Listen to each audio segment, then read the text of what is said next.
दिल्ली के चिरागों की एक जगमगाती कतार है जो पुराने जमाने से आज तलक चली आई है।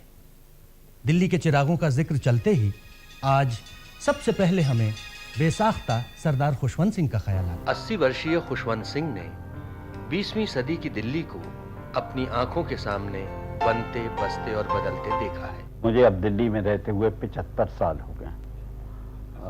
मैं जब आया तो नई दिल्ली तो थी नहीं, एक भी इमारत नहीं थी। यहाँ गांव थे 2-4, मालचा और रायसीना और गुजरों के गांव ज़्यादातर थे। दिल्ली की कल्पना करना आज बहुत ही एक कठिन काम लगता है, और अगर हम उस समय की बातें बच्चों को बताते हैं तो वो ये कहते हैं कि आप परियों की कहानियाँ कह रहे हैं। 1947 तक नई दिल्ली एक खूबसूरत शहर था। इसमें आबादी बहुत कम थी, गर्मियों में और भी कम हो जाती थी कि साहब लोग चले जाते पहाड़ गर्मियों के लिए। और 47 के बाद जो हड़ आया लोगों का पंजाब से, बिल्कुल शक्ल बदल गई इस शहर की। More and more people are coming to Delhi। ये एक तो अट्रैक्शन है दिल्ली बीइंग ए कैपिटल, और यहाँ पावर भी है, political power, lot of drama. समय के साथ कला की दुनिया ने बहुत उतार चढ़ाव देखे हैं, लेकिन यामिनी कृष्णमूर्ति के अंदर की लगन अब भी उतनी ही ताजा है। Where is the satisfaction? You just take it in your stride। So don't give importance to the life that you lead or your achievements or failures। You just float around, then you can have some fun। जो मैं लिखता हूँ वो छप जाता है, जो छप जाता है वो बिकता है। मेरी जो अचीवमेंट है, एक एडिटर मेरे ख्याल टाइम्स ऑफ इंडिया वाले ने एक ओपिनियन जाहिर की कि you have made bullshit into an art form. मैंने कहा सही है बिल्कुल, पर आप कोशिश कीजिए बुलशिट लिखने की और उसको आर्ट फॉर्म बनाने की।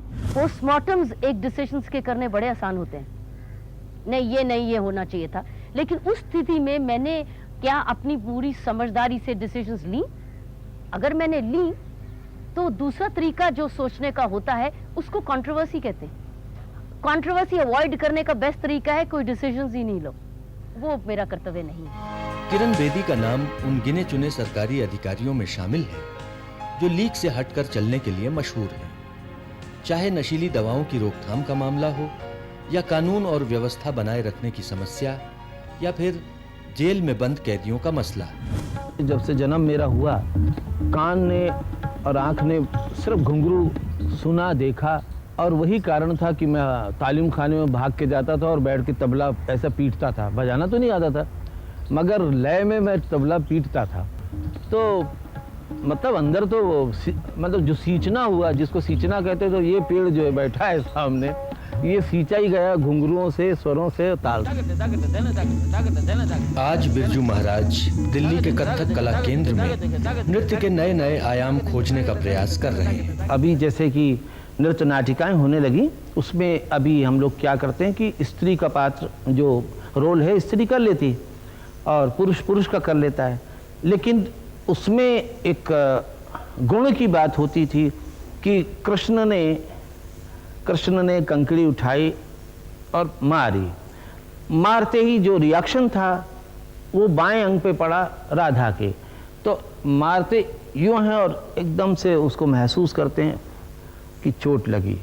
ये जो चीज़ें हैं ये ज़्यादा मुश्किल है, क्योंकि एक अंग में दो भाव आ जाते हैं। तो भाव की महिमा ऐसी है कि भाषा ना जानिए, भाषा तो बाद की बात है, इशारे तो पहले थे कि तुम, हम, वो, कहाँ, कैसे, भूख लगी है, प्यास लगी है, ये सब हाथ अपने आप होते हैं। आप सभी लोग, सारे लोग डांस करते हैं, बस सिवाय इसके कि उसके साथ तबले का ठेका नहीं होता, म्यूजिक नहीं बजता, लेकिन सारी दुनिया नाचती है। जिन चिरागों से है दिल्ली का शहर रोशन आज, उन चिरागों को हम सब की तरफ से है सलाम।